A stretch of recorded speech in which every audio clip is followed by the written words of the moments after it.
요한복음은 어린애가 마음껏 장구를 치며 놀아도 될 만큼 안전하고 코끼리가 자유롭게 헤엄을 칠 수 있을 만큼 깊다. 요한복음의 특징을 아주 잘 표현한 말인 것 같습니다. 여러분, 요한복음은 쉽습니다. 그리고 또 심오합니다.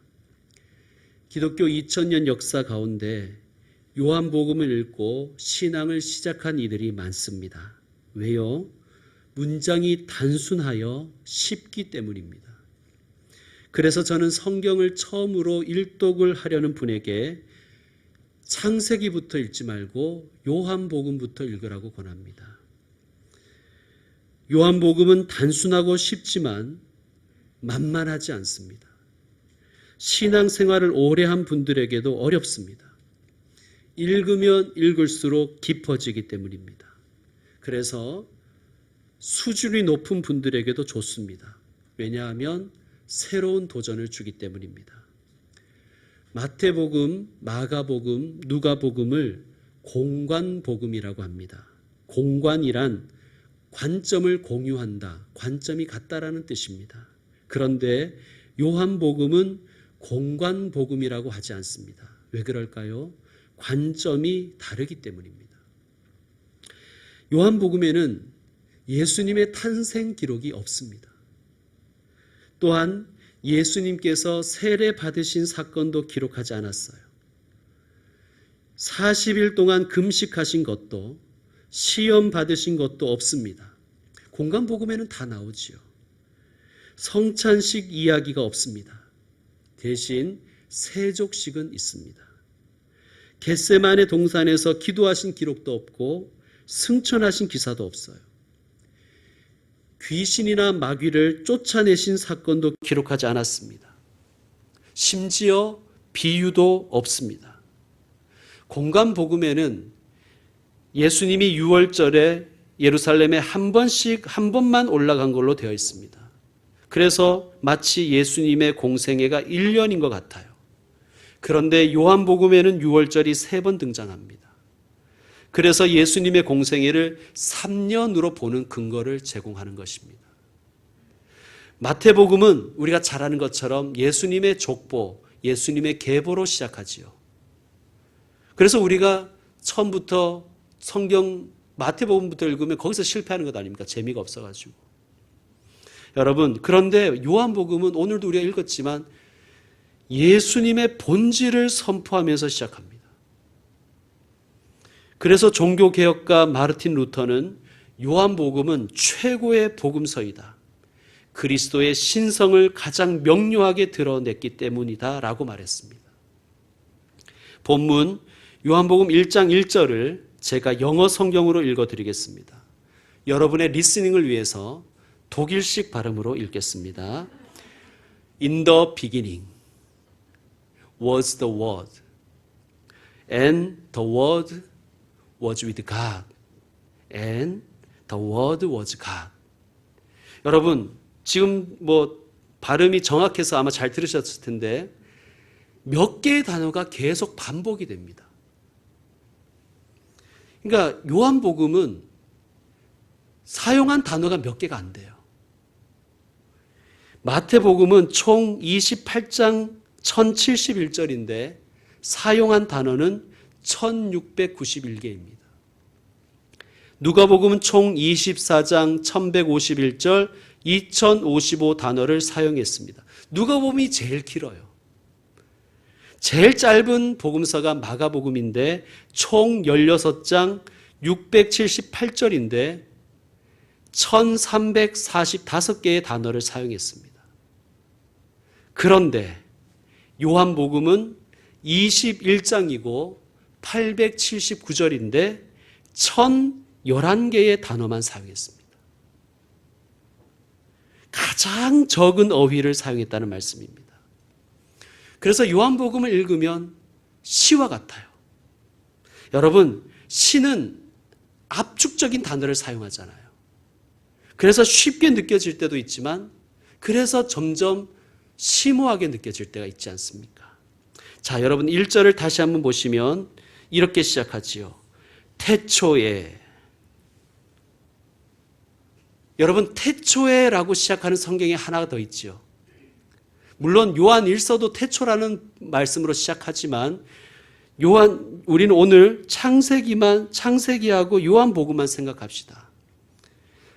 창세기 1장 1절도 태초에라고 시작합니다. 요한복음 1장 1절도 태초에라고 시작합니다. 그러면 어느 태초가 더 먼저일까요? 여러분 벌써 질문을 이렇게 하니까 어렵잖아요.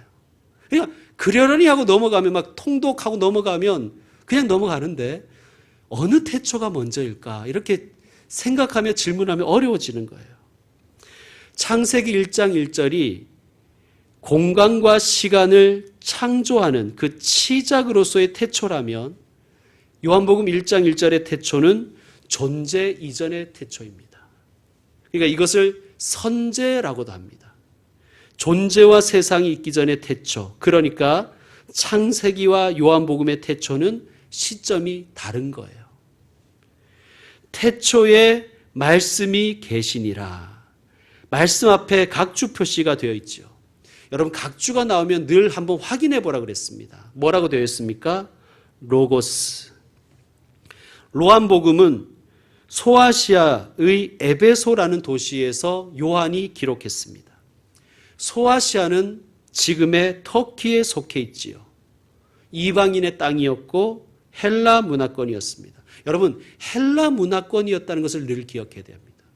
여러분 우리 역사는 고대로부터 중국 문화권, 유교 문화권, 한짝 문화권이었죠. 그러므로 이것을 무시하고 우리나라의 역사와 문화를 이야기할 수는 없습니다. 유대인인 요한이 헬라인들에게 예수님을 소개하는 것, 이것이 요한의 사명이요 또 숙제였습니다. 여러분이 만약 요한이라면 헬라인들에게 복음을 전할 때 헬라인들이 공유할 수 있는 개념과 그 사상에서 시작하지 않겠습니까? 요한도 마찬가지입니다. 유대인과 헬라인이 함께 공유하고 소통할 수 있는 개념 혹은 단어를 요한은 찾았습니다. 그 단어가 바로 말씀입니다. 로고스. 하나님은 말씀으로 천지를 창조하셨지요. 히브리어에서 말씀을 다바르라고 합니다. 그런데 이 다바르와 가장 유사한 헬라어가 로고스입니다. 다바르나 로고스는 단순한 말씀이 아니에요. 히브리어에서의 말씀은 그 자체로 능력이 있습니다. 말씀은 창조의 능력이 있습니다. 하나님이 말씀하시자 세상이 창조되었잖아요. 하나님의 말씀은 하나도 땅에 떨어지지 않습니다. 여러분 우리 문화에서는 말로 했다는 것은 신뢰가 좀 떨어지잖아요. 신뢰성이 좀 떨어지지 않습니까? 야 말로만 했냐? 말로만 하네. 저 사람 말뿐이야. 이런 것은 사실 신뢰가 좀 떨어진다는 말 아니겠습니까? 그런데 유대인들과 근동 지역의 사람들은 그렇게 생각하지 않았대요. 한 기독교인이 중동의 사막에서 회교도들을 만났습니다. 멀리서. 그 무슬림들이 먼저 인사를 합니다. 샬롬. 그런데 그들이 가까이 와서 만나보니 자신들이 인사한 사람이 자기의 부족민도 아니고 이슬람 교도도 아닌 것을 알고는 이렇게 말하더래요. 샬롬을 다시 돌려다오. 그들에게 이 말이라는 것은 그렇게 무서울 정도로 살아있다는 거예요. 창세기에 보면 이삭이 야곱에게 속아서 축복을 해주는 장면이 있지요. 큰아들 에서가 와서 말합니다. 아버지, 저를 축복해 주세요. 넌 누구냐? 아버지의 큰아들 에서입니다. 그때 이삭은 작은 아들 야곱이 자기를 속인 것을 깨달았습니다. 어떻게 합니까? 우리 같으면 어떻게 해요? 한 번 더 해주지요, 어차피 말로 하는 거. 말로 기도하는 거, 말로 돈 드는 것도 아닌데, 한 번 축복 더 해주면 되지 않습니까? 그런데 이삭이 뭐라고 하죠? 야곱에게 이미 축복을 해 주어서 너에게 해줄 축복이 없다. 이렇게 얘기합니다. 시편 107편 20절을 이렇게 말씀합니다. 시편 107편 20절 들어보세요. 그가 그의 말씀을 보내어 그들을 고치시고 위험한 지경에서 건지시는도다. 아멘. 자, 그가 그의 말씀을 보내어 라고 되어 있습니다. 마치 왕이 대사를 보내듯이, 마치 인격을 가진 어떤 사람을 보내는 것처럼 말입니다. 그런데 그 말씀이 하나님의 명령을 받아가서 사람을 고친다는 거예요. 위험한 지경에서 건져낸다는 거예요. 무슨 말씀입니까? 말씀이 인격을 가지고 있고 거기다가 치유와 구원의 능력을 가진다는 거예요. 그렇다면 헬레니즘 세계에서 로고스는 뭘까요? 주전 560년경 헤라클리투스라는 철학자가 있었습니다. 그는 이렇게 말했어요. 세계 만물은 잠시도 가만히 있지 않는다. 그가 강물에 들어갔다 나왔습니다. 옆에 있던 친구가 물었어요. 물이 차냐? 몰라. 왜 몰라? 너 들어갔다 나왔잖아. 내가 뛰어든 물은 이미 다 지나갔잖아. 그는 이렇게 말했어요. 인간은 같은 강물을 2번 건널 수 없다. 자, 그러면서 이렇게 말합니다. 세계가 이렇게 변화무쌍하게 변화를 하는데 왜 세상은 혼돈에 빠지지 않고 이렇게 유지되는 것일까? 그 비결을 세상이 아무리 변해도 변하지 않는 원리가 지배하는데 그 변하지 않는 원리가 바로 로고스라고 했습니다. 로고스는 그래서 사물이 따라야 할 법칙, 이상, 원리, 논리, 이성 혹은 말 등으로 해석할 수도 있는데 저는 이 모든 개념이 함께 결합됐다고 봅니다. 이 로고스가 히브리어의 다바르와 비슷합니다. 다만 한 가지가 빠져 있어요. 뭐가 빠져 있냐면 인격의 개념이 빠져 있어요. 자, 사도 요한이 예수님을 소개하기 위해서 헬라 세계관의 로고스를 끌어와서 설명합니다. 너희에게 로고스라는 개념이 있지 않느냐? 그 로고스가 바로 예수님이시다. 예수님은 세계를 다스리시어 혼돈되지 않게 하시는 분이시고 그분이 바로 하나님이시다. 그런데 너희가 아는 그 로고스는 인격이 없지만 내가 소개하는 이 로고스는 인격을 가진 로고스이시다. 그것을 설명하는 것입니다. 1절은 로고스, 즉 말씀의 3가지 본질을 가르칩니다. 1절을 제가 영어로 다시 말씀드리는데 비동사가 몇 번 나오는지 한번 세어보세요. In the beginning was the word.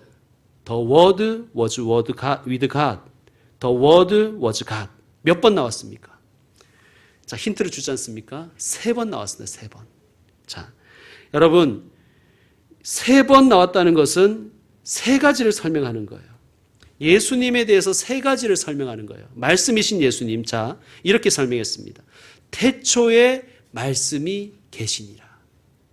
이것은 말씀의 선제성입니다. 말씀이 하나님과 함께 계셨다. 말씀이 하나님과 함께 계셨다. 말씀의 인격성입니다. 말씀은 하나님이시다. 말씀의 신성입니다. 자, 먼저 말씀의 선제성은 3절에 나오는 것처럼 지은 바 되었으니와 완전히 반대되는 개념이에요.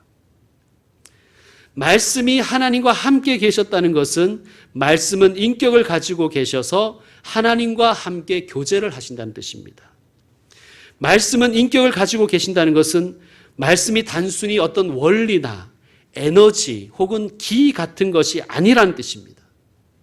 말씀은 인격을 가지고 있기에 인격적이신 하나님과 교제를 나누는 것입니다. 그런데 그 교제가 매우 독특합니다. 함께에 해당하는 헬라어는 프로스인데 보통 헬라어에서 함께라는 것을 표현할 때는 메타, 파라, 엔, 쉰 같은 단어들을 씁니다. 그런데 이례적으로 이곳에서는 프로스를 썼어요. 프로스는 영어로 into, toward 같은 그런 뜻을 가지고 있습니다. 즉 무슨 말이냐 하면 방향성을 가지고 있다는 거예요. 말씀이 하나님과 프로스, 함께 계신다는 것은 말씀이 하나님 옆에 꽂아 놓은 보릿자루처럼 가만히 가신다는 뜻이 아니라 끊임없이 역동적으로 하나님을 향하여 나아가며 관계를 맺으신다는 뜻이에요. 말씀이 인격을 가지고 계시고 하나님과 함께 계시니까 말씀은 성부 하나님은 아니시지요. 교제를 나누시니까, 인격을 가지고 교제를 나누시니까. 그런데 또 이렇게 말씀하십니다. 이 말씀이 하나님과 함께 계셨으니 이 말씀은 곧 하나님이시니라. 말씀은 성부 하나님이 아니시지만 성부 하나님과 본질적으로 같다는 뜻입니다. 어렵죠?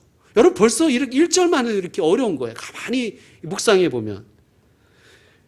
그런데 이 말씀이 참으로 깊고도 이 말씀에서 우리의 삼일체 교리가 나오는 거예요. 이렇게 이해할 수 있죠. 예수님이 하나님과 함께 계시며 교제하시니 예수님은 곧 하나님이시니라. 성령님이 하나님과 함께 계시며 교제하시니 성령님은 곧 하나님이시니라. 종교개혁자 장깔뱅은 바로 이 구절에서 삼위일체를 이해할 수 있는 계기가 있다고 말씀했습니다. 이 3절을 보시면 말씀이 태초에 하나님과 함께 계시면서 무엇을 하셨냐 하면 창조하셨다는 거예요. 만물이 그로 말미암아 지은 바 되었도다. 말씀은 창조의 단순한 조력자가 아니라 말씀은 창조의 주역이시라는 뜻입니다. 자, 그러면 어떻게 말씀이 창조의 주역이 될 수 있을까요? 4절에 그 답이 있습니다. 그 안에 생명이 있었으니. 아멘. 말씀 안에 생명이 있기에 세상을 창조하셨고 말씀 안에 생명이 있기에 우리를 치유하시며 말씀 안에 생명이 있기에 우리를 살아있게 하시고 말씀이 우리를 쪼개시며 우리를 생기 있게 하시는 것입니다. 아멘. 그러므로 여러분 능력의 말씀을 사모하시길 바랍니다. 계속해서 이렇게 말씀합니다. 이 생명은 사람들의 빛이라. 생명의 말씀이 사람들에게 나타나실 때 어떻게 나타나셨냐 하면 빛으로 나타나셨다는 거예요. 그런데 5절을 보시면 빛이 어둠에 빛이 돼 어둠이 깨닫지 못하더라 라고 말씀합니다. 빛이 세상에 오셨어요. 어둠을 비추셨어요. 그런데 어둠이 깨닫지 못하더래요. 그러므로 여기서 어둠은 죄악과 불신의 상태를 상징합니다. 어둠이 깨닫지 못했다고 하지요. 추석 표시가 되어 있습니다. 뭐라고 되어 있습니까? 또는 이기지 못하더라. 자, 빛이 비치면 어둠이 그 자리를 물려주어야 되는데 어둠이 버티면서 빛에 저항하고 심지어 싸우려고 했다는 거예요.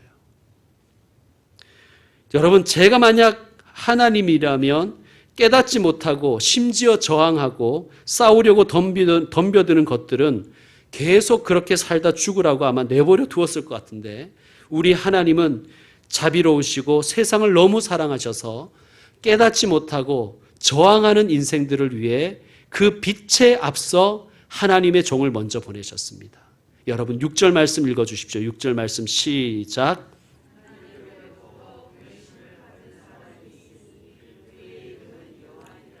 아멘. 세례 요한입니다. 요한은 이런 뜻이에요. 여호와는 은혜로우시도다. 그러니까 요한의 이름의 뜻은 은혜입니다. 은혜. 은혜는 선물이라는 뜻입니다.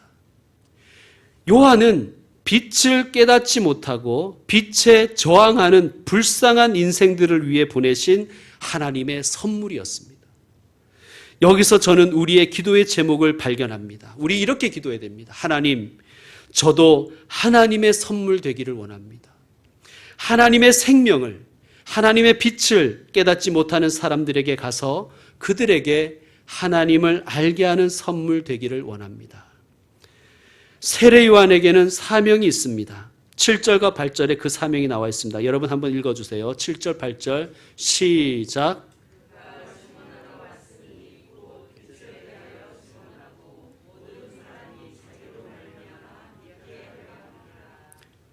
그는 이 빛이 아니요 이 빛에 대하여 증언하러 온 자라. 아멘. 자, 그의 사명이 뭐라고 되어 있습니까?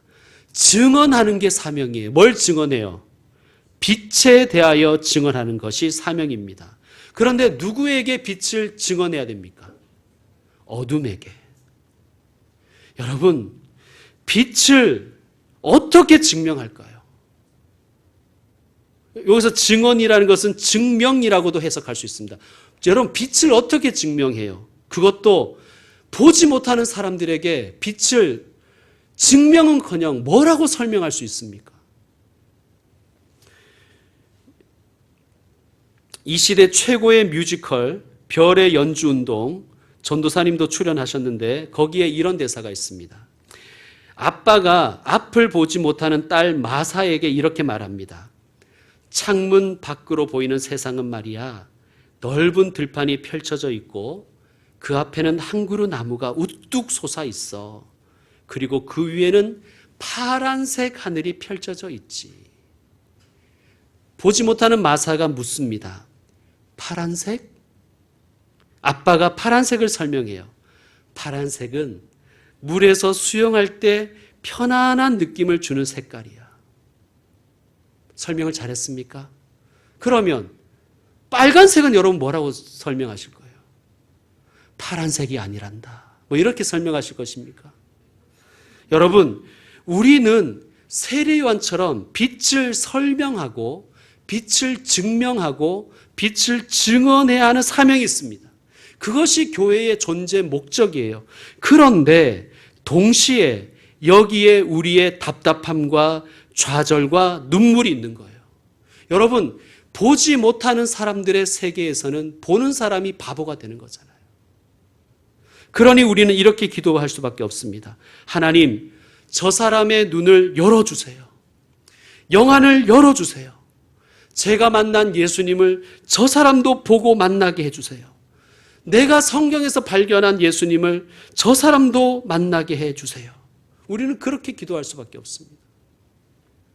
9절 말씀, 참 빛 곧 세상에 와서 각 사람에게 비추는 빛이 있었나니. 아멘. 여러분, 세례 요한은 빛이 아니에요. 세례 요한을 빛으로 생각하던 사람들이 있었어요. 그 시대에. 세례 요한은 빛이 아니라 빛을 증언하기 위해 온 사람이고 참 빛이 계셨습니다. 그런데 10절, 세상이 그를 알지 못하였고 11절, 자기 땅에 오매 자기 백성이 영접하지 아니하였으나. 창조주이시며 생명이신 분이 오셨는데 피조물이 세상이 그를 몰라보더라는 거예요. 심지어 자기 땅에, 자기 백성에게, 자기 소유의 집에 오셨는데 자기 식구들이 영접하지 않더라는 거예요. 여러분, 이 부분이 성경에서 가장 슬픈 장면입니다. 하나님이 오셨는데 세상이 그를 몰라보더라는 거예요. 주인이 오셨는데 그의 소유된 것들이 아무도 환영하지 않더라는 거예요. 그런데 모든 사람들이 몰라본 것은 아니었습니다. 12절 말씀 우리 같이 읽겠습니다. 영접하는 자, 곧 그 이름을 믿는 자들에게는 하나님의 자녀가 되는 권세를 주셨으니. 아멘. 영접하는 자, 즉 빛을 알아보고 환영하며 맞아들인 자들이 있었습니다. 그 이름을 믿는 자들이 있었습니다. 영접한다와 믿는다는 것은 같은 말입니다. 그들에게는 무엇을 주셨습니까? 하나님의 자녀가 되는 권세를 주셨습니다. 자녀에 해당하는 헬러에는 두 가지가 있습니다. 휘오스와 테크나입니다. 휘오스는 법적인 자녀를 의미합니다. 테크나는 친자식을 의미해요. 여러분께 묻겠습니다. 여기에서 휘오스를 썼을까요? 테크나를 썼을까요? 테크나를 썼다. 어떻게 아셨습니까? 저는 당연히 휘오스라고 생각하고 읽었거든요. 근데 테크나더라고요. 제가 얼마나 울컥했는지 모릅니다. 여러분, 엄마들이 이렇게 표현하잖아요. 내 배 아파 낳은 자식. 우리가 예수님을 영접했더니, 곧 그 이름을 믿었더니 하나님께서는 우리를 하나님 자신이 배 아파서 낳은 자녀로 인정하시고 친자녀가 되는 권세를 주셨다는 거예요. 여기서 권세는 권리로 번역해도 좋습니다. 여러분, 하나님이 뭐가 아쉬워서 이러실까요? 이 사실을, 이 진리를 하나님의 은혜 외에는 무엇으로 설명하겠습니까? 하나님 뭐가 아쉬워서? 하나님이 배 아파서 낳은 자녀가 저와 여러분입니다. 이 은혜의 바른 반응은 계속해서 예수님을 인생의 주인으로 모시고 그 이름을 믿으며 사는 것입니다. 여러분, 그 이름을 믿는다는 게 중요해요. 그 이름을 믿는다는 것은 그분의 전부를 믿는 거예요. 예수님의 일부만 믿는 게 아니에요. 이해되는 것, 내게 유리한 것, 내게 유익한 것만 믿는 게 아니라 이해되지 않는 것, 내게 불리한 것, 내게 무익한 것도 예수님의 전부를 내가 신뢰하고 믿는 것입니다. 여러분, 우리의 믿음이 성숙해 가기를 원합니다. 예수님 영접하셨습니까? 그러면 그 이름을 믿으십시오. 우리가 그 길을 걸어가는 복된 사람 되기를 축복합니다. 이제 말씀 마무리하겠습니다. 오늘은 예수님은 말씀이시다를 배웠습니다. 앞으로 주일마다 요한복음을 통하여 예수님을 더 알아가길 원합니다. 저도 알아가고 여러분도 알아가십시다. 여러분, 세례 요한의 이름이 무엇이었습니까? 뜻이 무엇이었습니까? 은혜였습니다. 그 은혜는 선물이라는 뜻입니다. 우리도 선물 같은 존재 되기를 원합니다. 예수님을 모르는 사람들에게 예수님이 생명이요 빛이심을 깨닫게 하는 하나님의 선물 되기를 원합니다. 우리는 빛을 증언하는 사람들입니다. 빛을 어둠에게 설명하고 증명해 줘야 되는 거예요. 여기에 우리의 답답함과 눈물의 이유가 있기도 합니다. 그래서 우리는 이렇게 기도해야 합니다. 하나님, 저 사람의 영안을 열어주십시오. 내가 만난 예수님을 저 사람도 만나게 해주시고, 내가 성경에서 발견한 하나님의 나라를 저 사람도 보게 해주세요. 아멘. 영접하는 자, 그 이름을 믿는 자에게는 하나님의 자녀가 되는 권세를 주신다고 약속하셨습니다. 우리가 하나님을 영접하면 하나님은 우리를 마치 하나님 자신이 배 아파 낳은 자녀로 여겨주신다는 뜻입니다. 은혜입니다. 은혜 외에는 설명할 도리가 없습니다. 여러분, 이 은혜에 무엇으로 우리가 감사할 수 있을까요? 무엇으로 감사할 수 있을까요? 그 이름을 믿는 삶입니다. 요한복음을 통해 예수님을 더 많이 알게 되고, 그래서 예수님을 더 많이 사랑하는 저와 여러분 되기를 축원합니다. 기도하겠습니다.